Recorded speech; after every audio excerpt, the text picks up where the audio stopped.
शब्दों में बड़ी शक्ति होती है, इसलिए कबीर साहब कहते हैं शब्द संभाल कर बोलिए। शब्द संभारे बोलिए, शब्द के हाथ न पाऊं, एक शब्द औषधि करे, एक शब्द करे घाव। शब्द को संभाल कर बोलो। शब्द में तलवार नहीं है, गोली बंदूक नहीं है, लेकिन शब्द बहुत ताकतवर है। शब्द मारा गिर परा, शब्द छाड़ा राज, जिन जिन शब्द विवेकिया तिनका सरी को काज। शब्द की चोट लग जाती है, पति अपने घर परिवार को छोड़ काशी तीर्थ में जाकर गंगा किनारे बैठकर भजन करने लग जा। पत्नी ने कोई ऐसे शब्द कह दिया जिस शब्द से पति को चोट लग गई। डंडे की चोट 2-4 दिन में ठीक हो सकती है, लेकिन शब्द की चोट तो वही सह सकता है जिसके पास बहुत बड़ा कलेजा होता है। शब्द शब्द बहुअंतरे सार, शब्द मत लीजे कहीं कबीर जहाँ सार, शब्द नहीं धृग जीवन सो जीजे।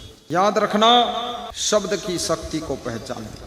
किसी गांव में 2 बच्चों में दोस्ती हो गई, दोनों बच्चे आपस में दोस्ती कर ली। कितने लोगों के दोस्त बहुत होते हैं और कितने लोगों का न कोई दोस्त है न कोई दुश्मन। और कबीर साहब कहते हैं, कबीरा खड़ा बाजार में सबकी मांगे खैर, ना काहू से दोस्ती ना काहू से बैर। अधिक दोस्ती भी समय को बर्बाद करने का काम करती, अधिक दुश्मनी आपके लिए चिंता का कारण बनती है। जितने ज्यादा दोस्त बढ़ते जाएंगे उतना ज्यादा समय तुम्हारा लॉस होता चला जाएगा। इसलिए विद्यार्थियों के लिए शास्त्रों में लिखा है कि विद्यार्थी का दोस्त केवल माता और पिता हैं, दूसरों को दोस्त मत बनाइए।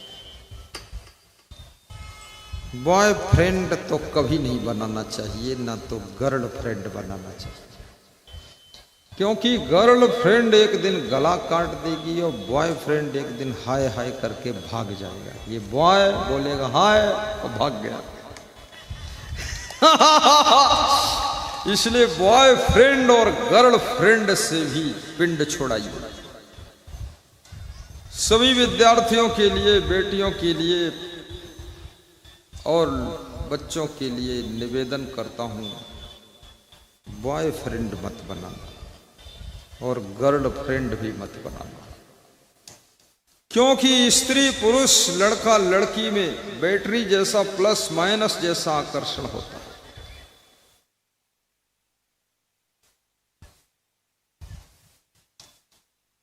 स्त्री की साड़ी को देख करके पुरुष के मन में वासना झंकृत हो जाती है। पुरुष को देख करके स्त्री का मन विवेक ना हो तो विचलित हो जाता है। लड़का लड़की जब दोस्ती करते हो, दोस्ती का अंत विषय भोग और व्यभिचार में जाकर हो जाता है। इसलिए संत और साध्वी को एक साथ नहीं रहना चाहिए। नारी पुरुष दो हो त्यागी, तदपि रचिए जिम तृणयागी। तुलसीदास कहते हैं, स्त्री पुरुष दोनों त्यागी हों तो भी उनको ऐसे दूर रहना चाहिए दोनों को एक दूसरे से, जैसे आग और फूस को दूर दूर रखने से ही सुरक्षित होता है।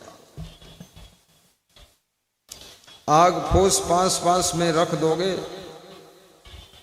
आग लग जाएगी, सब जलकर राख हो जाएगा। फिर ना आग बचेगी ना फूस बचेगा, केवल राख बचेगी। इसलिए जो लोग ब्रह्मचारी हैं उनको बहुत सावधान रहना चाहिए। नारियां जो ब्रह्मचारिणी है उनके लिए पुरुष की संगत कुसंग है, और पुरुष जो ब्रह्मचारी है माताओं बहनों की संगत उनके लिए कुसंग का काम करती है। दूरियां बना कर रहिए।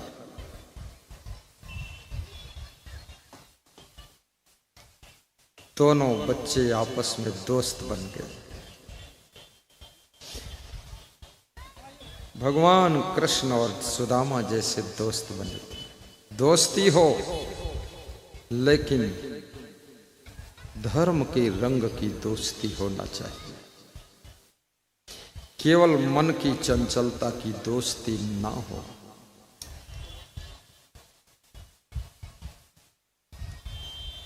और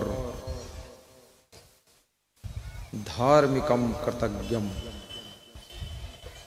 जितेंद्रियम स्थितम स्थिताम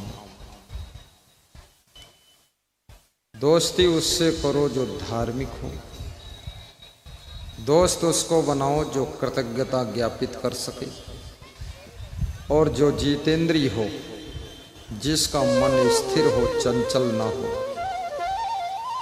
उसको दोस्त बनाइए। मित्रम त्याग चेष्यते, जो मित्रता को त्यागने की चेष्टा ना करे, अखंड मित्रता रखे, उसको दोस्त बनाइए। कितने लोगों के हजारों दोस्त हैं, काम के एक भी नहीं। चाय पीने वाले दोस्त बहुत हैं, खून देने वाले कोई दोस्त नहीं। चाय पीने का नंबर आया तो लाइन लगी हुई, आओ जी पियो जी, जाओ जी फिर आओ जी, फिर पियो जी, मुस्कराओ जी। लेकिन जब कुछ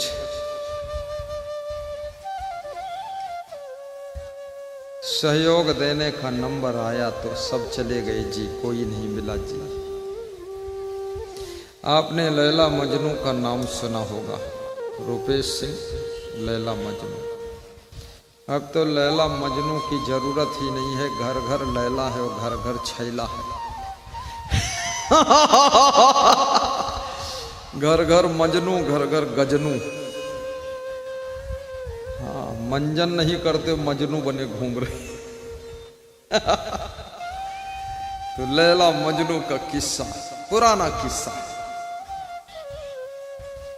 लैला एक लड़की थी जिसकी दोस्ती मजनू से हो गई थी।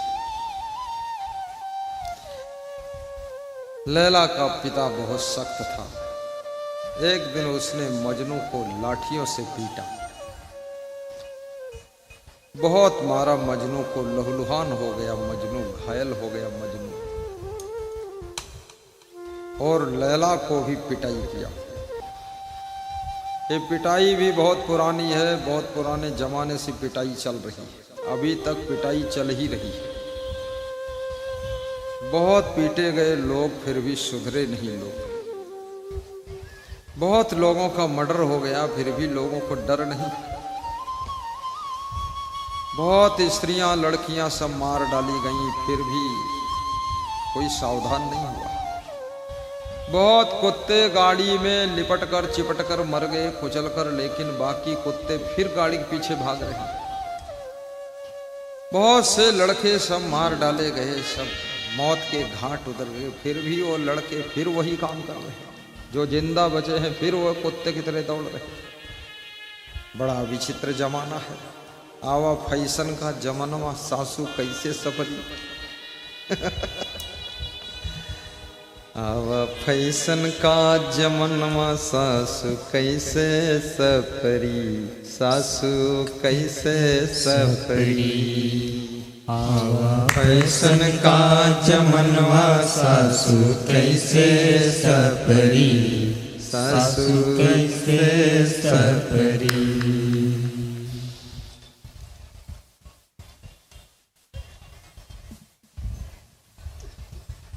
लैला की पिटाई भी हो चुकी है, मजनू भी पीटा गया है। लोग पिट करके भी सुधरते नहीं। और मैं भी ज्ञान से पिटाई करता हूं, मैं पिटाई कम नहीं करता। 3 दिन से पिटाई चालू है मेरी, ज्ञान का डंडा चल रहा।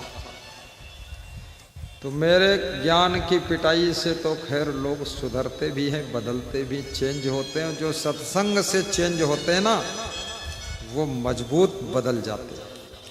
शराबी शराब छोड़ देता है, जुआरी जुआ छोड़ देता है, मांसाहारी मांस छोड़ देता है, वैष्णव बन जाता है, क्रोधी क्रोध छोड़ देता है, माता पिता की गम खा लेता है। माता पिता भी हठ और जिद छोड़ देते हैं, सरल सहज हो जाते हैं। और माता पिता को चाहिए जीते जी अपने बच्चों की प्रॉपर्टी का बंटवारा हंसते हंसते करके तब जाए दुनिया से। तुम्हारे मरने के बाद बच्चों में महाभारत होगी अगर बंटवारा नहीं किया। और याद रखना, कितना ही सगा भाई हो, एक दिन बंटवारा तो होगा ही। और कितना ही आदमी का शरीर मजबूत हो, लेकिन एक दिन मृत्यु तो होगी ही। मरने से और बटने से कोई बचता नहीं है। अब इतना जरूर है, बटने से पहले कटने की नौबत ना आए, भाई भाई दुश्मन न हो जाए, कौरव पांडव न बन जाए, महाभारत न छिड़ जाए। इससे अच्छा है माता पिता को पहले ही बंटवारा कर देना चाहिए और जिसकी जितनी प्रॉपर्टी उसके नाम लिख देना चाहिए। मार काट क्यों कराते हो? कितने माता पिता एक ही घर में सबका घर बना देते हैं, सब बच्चों का घर एक ही घर में। बोलते हम नहीं देखना चाहते हमारे बच्चे हमसे अलग हो। तुम देखना नहीं चाहते, धृतराष्ट्र कब देखना चाहते थे हमारे बच्चे मर जाए, उनके सामने सब मर के लाश हो। इसलिए कागजी कार्रवाई कंप्लीट कर दो। जब तक बच्चे प्रेम से रहे साथ में रहने दो। जिस दिन लगे कुछ खटपट होने लगी अलग अलग कर दो। गुजरात में जिस घर में माता पिता रहते उस घर में बेटे का विवाह करके बहू को लाते ही नहीं। बहू के आने से पहले नया घर बना देते हैं और नए घर में बहू को लाकर उतार देते हैं। और सासू 7 दिन रहती बहू के साथ और 7 दिन के बाद सासू अपने पुराने घर में आ जाती है और बहू से कहती है अब तेरी जैसी इच्छा है वैसा पति पत्नी रहो, चाहे 9 बजे तक सो, चाहे 19 बजे तक सो, और चाहे छत पर सो, चाहे कमरे के अंदर सो, चाहे झाड़ू लगाओ, चाहे कूड़े दान में सो, तुम जानो तुम्हारा काम जाने, मैं ये चली अपने पुराने घर में।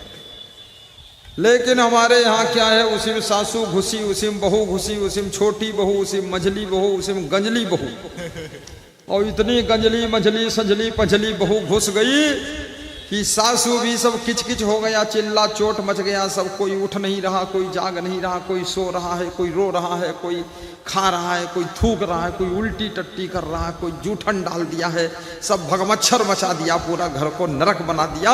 और डांटते डांटते सासू बीमार हो गई, फटकारते फटकारते बाप भी बीमार हो गया।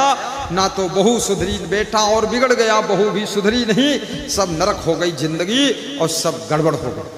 अरे इनको अलग अलग करो, बेईमानों को जाने दो। बहुत ज्यादा दिन एक साथ रखने की कोशिश मत करिए। जब तक प्रेम रहे तब तक साथ साथ, जब देख लो थोड़ा टिनमिन होने लगे तो बस श्री राम जय जय राम, अलग अलग करो अपना काम। मोह मत करिए, ये ममता बहुत खतरनाक चीज है।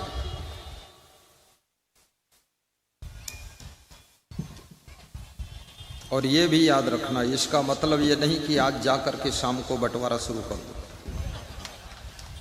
नहीं तो मेरी बदनामी हो जाएगी। बाबा आए थे घर घर बंटवारा करके चले गए, ऐसा नहीं। एकता में भी बहुत बड़ी शक्ति होती है।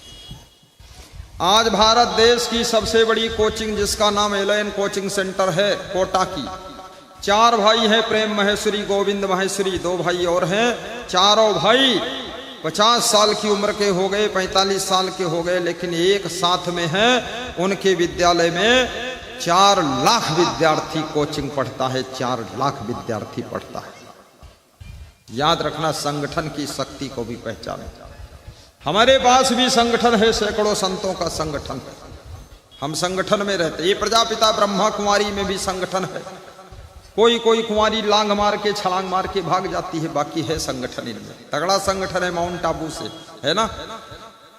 संगठन की शक्ति को भी पहचानो। मधुमक्खियां जब संगठित होकर हाथी पर आक्रमण करती हैं तो हाथी हार जाता है, मधुमक्खियां जीत जाती है। संगठन की ताकत को पहचानो। लेकिन अगर मधुमक्खियां आपस में लड़ने लग जाए, काटा कूटी करने लग जाए, तो इससे अच्छा अलग अलग ही रहे तो ठीक, कम से कम जिंदा तो रहेंगे। प्रेम से संगठन में रहिए। एकता से राष्ट्र का निर्माण होता है, प्रेम से ही देश का कल्याण होता है। स्नेह का दीप जलाओ आज घर घर में, प्रेम ही आजादी का पैगाम होता है, प्रेम ही आजादी का पैगाम होता है। 2.5 अक्षर प्रेम का पढ़े सो पंडित हो।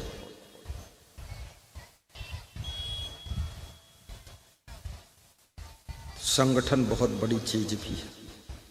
हमारे साथ में सैकड़ों संत है, और ये भी याद रखना सब ब्रह्मचारी है। और उनके अलावा कम से कम 1000 संत श्री विद्यानंद साहेब जैसे भी जुड़े हुए हमसे, हम उनसे जुड़े हो, हमसे जुड़े 1000 संगठन रखता हूं, लेकिन संगठन जो उसमें गड़बड़ मचाता उसको अलग भी करता हूं। इसलिए गलत व्यक्ति को संगठन से अलग करिए, अलग करने की भी कला सीखिए। तो लैला मजनू दोनों का किस्सा है, छोटा 2 कहानी। लैला के पिता ने घर में नजर बंद कर दिया, बाहर निकलना मना। लैला घर में दरवाजे के भीतर बंद हो चुकी है और मजनू लैला लैला चिल्लाता हुआ सड़क पर घूम रहा। काम वासना जब ओवरफ्लो हो जाती है तो मान मर्यादा शर्म लज्जा नष्ट हो जाती है। मजनू बेशर्म होकर सड़क पर घूम रहा है, लैला लैला लैला चिल्लाता। लैला के पिता ने अपनी बेटी से पूछा, क्या करना है बोले। लैला ने कहा, पिताजी मजनू सड़क पर घूम रहा है चिल्लाता हुआ, उसके लिए किसी होटल में दूध पीने का प्रबंध कर दीजिए।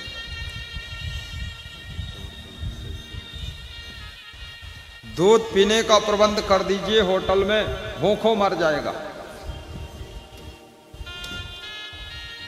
लैला के पिता ने कहा, मर जाए तो अच्छा। याद रखना, जिससे जिससे तुमको दुख मिलता है उसके मर जाने से तुमको अच्छा लगता है। इसलिए जो लोग दूसरों को दुख देते हैं तो दुख भोगने वाले लोग दुख देने वाले लोगों के लिए यही अशुभ कामना करते हैं कि ये मर जाए तो अच्छा। और जिससे जिससे तुमको सुख मिलता है उसके लिए तुम शुभ कामना करते हो, इसकी उम्र 200 साल हो जाए तो अच्छा। बस्ती जिले के भक्त, महान भक्त का मेरे पास में फोन आता है, तो कहते हैं, गुरुदेव जी तुम इसी तरह के बने रहना, ऐसे हंसते हंसाते रहना, प्रवचन सुनाते रहना, कभी बूढ़े न होना और जल्दी मरना मत, हम मर जाएं तब मरना, ताकि तुम्हारा सत्संग हम सुनते रहें रोज रोज नया नया। ऐसा भक्त है।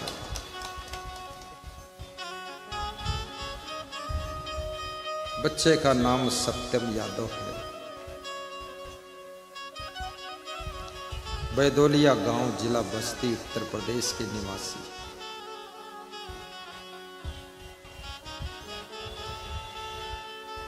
जिसको जिसको तुम दुख दोगे वो तुम्हारी मृत्यु की कामना करेगा, इसलिए दुख मत दिया करो। कांटे जैसे चुभने के लिए तुम्हारा जन्म नहीं हुआ है, फूल जैसी कोमलता देने के लिए जगत में तुम आए हुए हो। फूल बन करके जियो और लोगों को कोमल एहसास कराइए, कांटा बन करके लोगों के चुभो मत। फूल नहीं बन सके तो कांटे बनकर मत रहना। दान नहीं कर सके तो कम से कम चोरी ना करना। भंडारा नहीं कर सके तो कम से कम भंडारा में जा करके भंडारा का भोजन फेंकना मत। सत्संग नहीं करा सके लेकिन सत्संग में दारू पीकर जाकर हुड़दंग मत मचाना, बहुत पाप लगे। चंदा नहीं दिया लेकिन चंदा देने वालों की, चंदा लेने वालों की निंदा मत करना, अन्यथा महापाप के भागी हो जाओगे।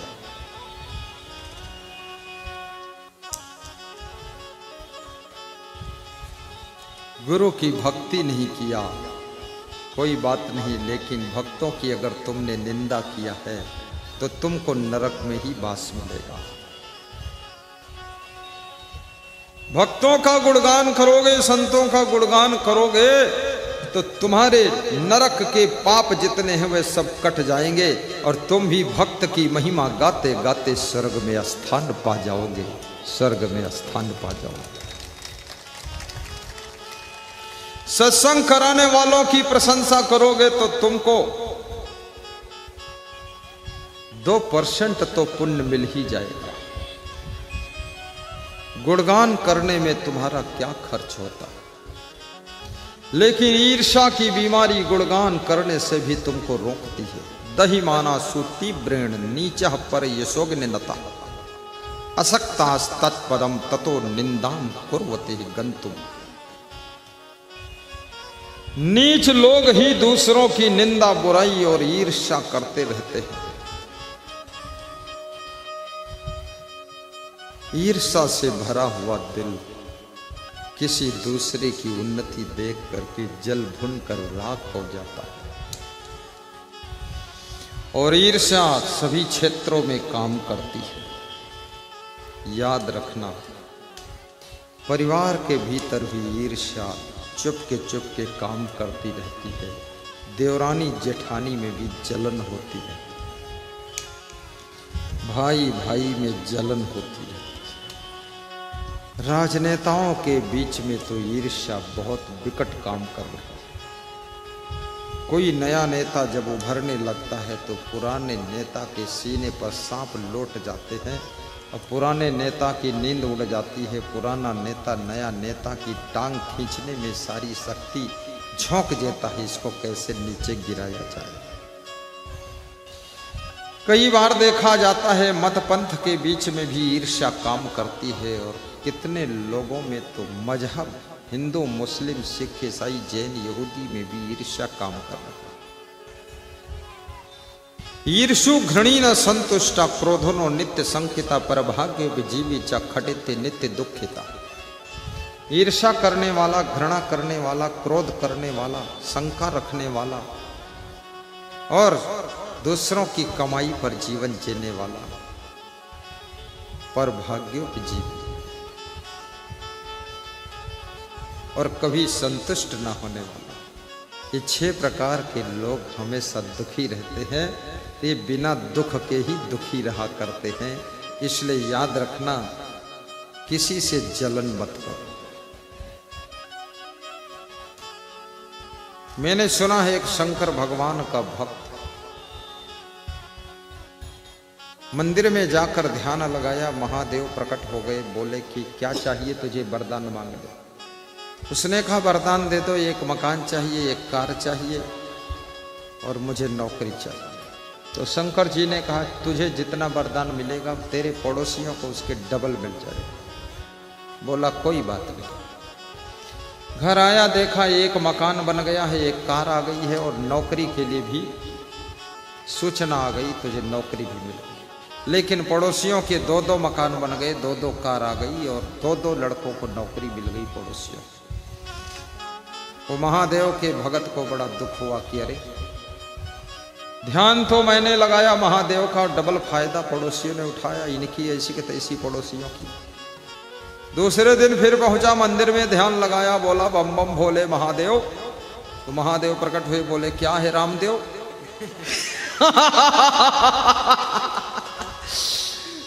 अब क्या चाहिए? बोले अब फिर मांगता हूं, मेरी एक आंख फूट जाए और एक टांग टूट जाए और मेरे द्वार पर एक कुआं खुद जाए। बोले ये कोई वरदान है? ये कहीं मांगा जाता है आंख टूट जाए, आंख फूट जाए, ये क्या कर रहा तू? बोले भोला नाम है तुम्हारा, जो देना है दे दो, सोचो विचारो मत। शंकर भगवान ने विचार नहीं किया, बोले ये मस्त जाओ, ऐसा ही होगा।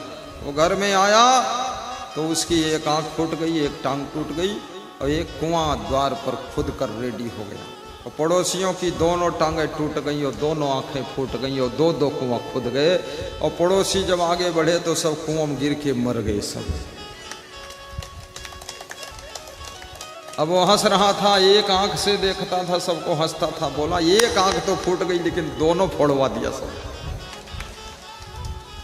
एक टांग से डंडा का सहारा लेकर चल रहा था और हंस रहा था। टांग एक गई पर दोनों चली गई सब, और सब कुआं में गिर गए। बेईमानों, लो लो तुम आशीर्वाद।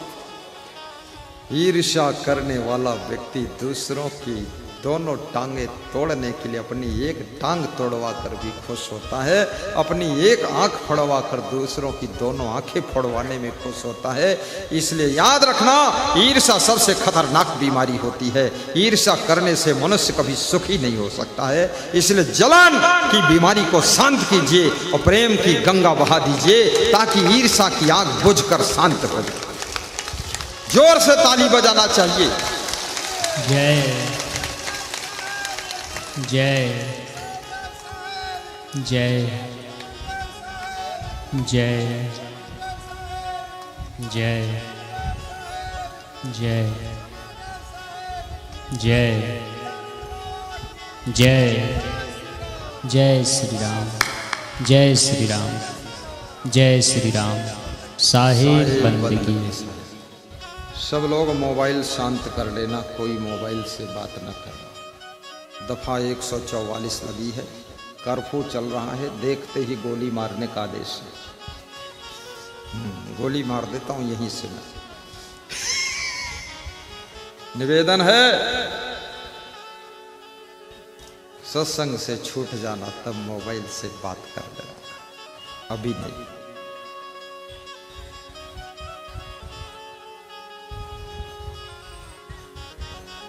लैला के पिता ने जाकर किसी होटल में सेटिंग कर दिया कि यहाँ अगर मजनू निकलता है लैला लैला करता हुआ तो मजनू को बुलाकर दूध पिला देना, मैं पेमेंट कर दूंगा। दूसरे दिन जब पेमेंट करने के लिए लैला का बाप गया तो देखा कि वहाँ 1000 मजनुओं ने दूध पिया। असली मजनू तो दूध पिया ही नहीं, नकली 1000 मजनू तैयार हो गए। 10,000 का पेमेंट करना पड़ा। बड़ी गुस्सा आई लैला के बाप को, घर को आया और अपनी बेटी से बोला, पागल तेरा एक मजनू है कि 1000 मजनू? उसने कहा मेरा तो एक ही मजनू है। तो वहाँ तो 1000 मजनू ने पिया है दूध। बोले वे सब नकली मजनू। तो नकली असली का अलग अलग कैसे किया जाए? तो लैला ने कहा जाओ होटल मालिक से कह देना कि लैला बहुत बीमार है, जो मजनू दूध पीने आए उसका 1 बोतल खून निकाल लिया जाए। लैला की बीमारी में खून की जरूरत। जब दूसरे दिन सब मजनू दूध पीने आए तो होटल मालिक ने कहा भाई 1 बोतल खून देना पड़ेगा, लैला बीमार है, उसको खून की जरूरत है, सख्त जरूरत। सारे मजनू भाग गए, एक भी मजनू नहीं बचा। खून देने वाला कोई मजनू नहीं है, दूध पीने वाले मजनू बहुत है। याद रखना, तुम सत्संग कराओ, सहयोग देने वाला मजनू कोई कोई मिलेगा, बाकी मजा लेने वाले मजनू तो बहुत आ जाएंगे। ये मजनू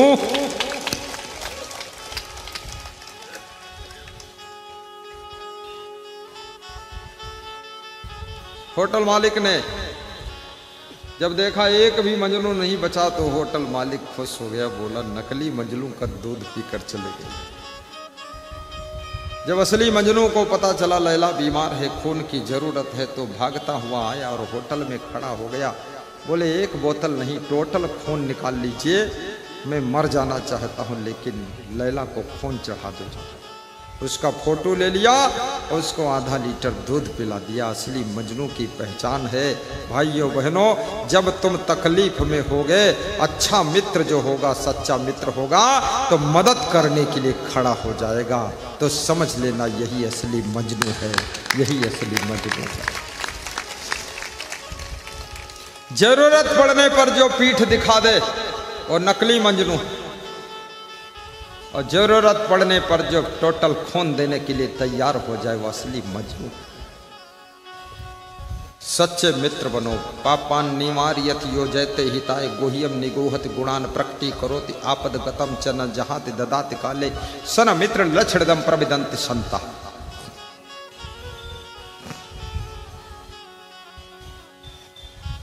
सोई हित बंधु मोहि भावे, जात कुमारग मारग लावे, सो सयान मारग रही जाई, करे खोज कबहू न भुलाई, सो झूठा जो सुत को तजई, गुरु की दया राम के भजई, किंचित है एक तेज भुलाना, धन सुत देखी भयाय अभिमाना, दिया न खता न किया पयाना, मंदिर भया उजाड़, मरि गए सो मरि गए, पाछे बाचनिहार, मरि गए सो मरि गए, पाछे बाचनिहार, सो सयान मारग रही जाई, करे खोज कबहू न भुलाई, कबहू न भयो संगयो साथा, ऐसे ही जन्म गमायो वाछा, बहुरी न पैहो ऐसो थाना, साधु संगति तुम नहीं पहचाना, अब तुर हुई है नरक महवासा, निस दिन बसे लबार के पासा, जात सबने कहा देखिया, कहीं कबीर पुकारी, चेतवा होय तो चेत ले, नहीं तो दिवस पर तुहे हार, गुरुदेव तुम्हारी जय जय हो, भगवान तुम्हारी जय जय हो, गुरुदेव तुम्हारी जय जय हो, भगवान तुम्हारी जय जय हो, कबीर तुम्हारी जय जय हो, कबीर तुम्हारी जय जय हो, महावीर तुम्हारी जय जय हो, महावीर तुम्हारी जय जय हो, हे में ही साहेब जय जय हो, हे में ही साहेब जय जय हो, हे क्षमा तुम्हारी जय जय हो, हे क्षमा तुम्हारी जय जय हो, हे राम तुम्हारी जय जय हो, हे राम तुम्हारी जय जय हो, बोलिए सद्गुरु भगवान की जय, बोलिए संत भगवान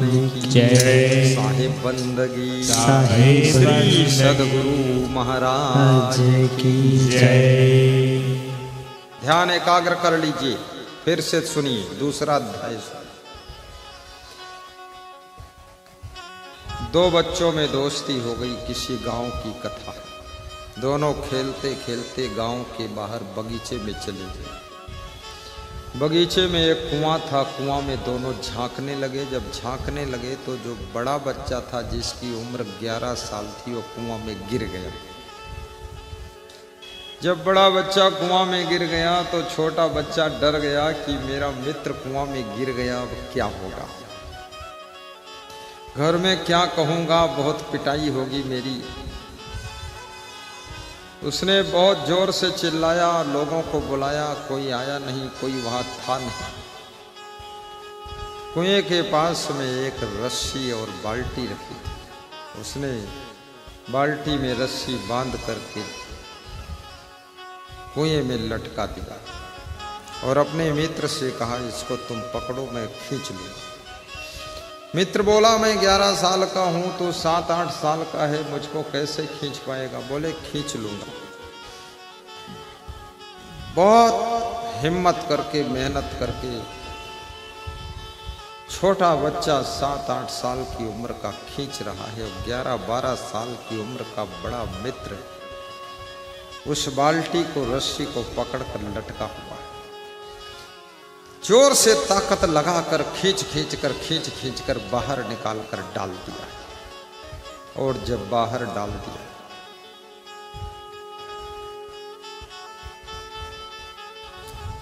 स्वयं भी थक करके गिर गया।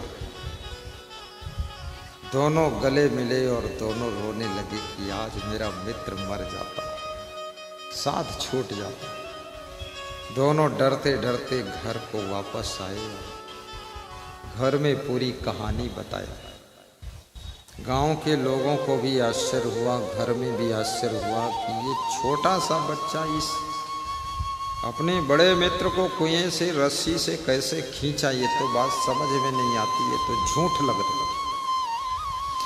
गांव के लोग इकट्ठे हुए कि बच्चों को कंट्रोल में रखा जाए, कुएं में गिर जाएंगे, डूब जाएंगे, मर जाएंगे, इसलिए बच्चों को इधर उधर ज्यादा घूमने मत दो।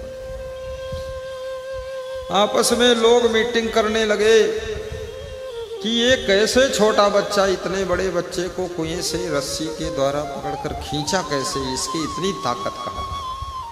तो एक बुजुर्ग गांव में रहता था, उसने कहा मैं बताऊं,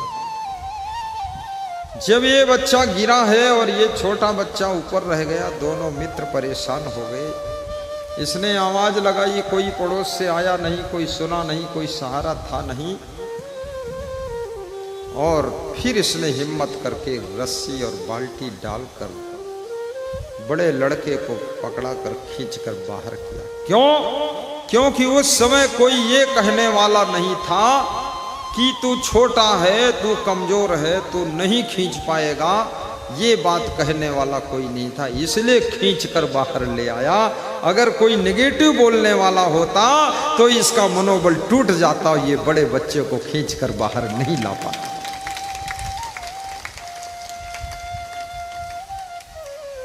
याद रखना,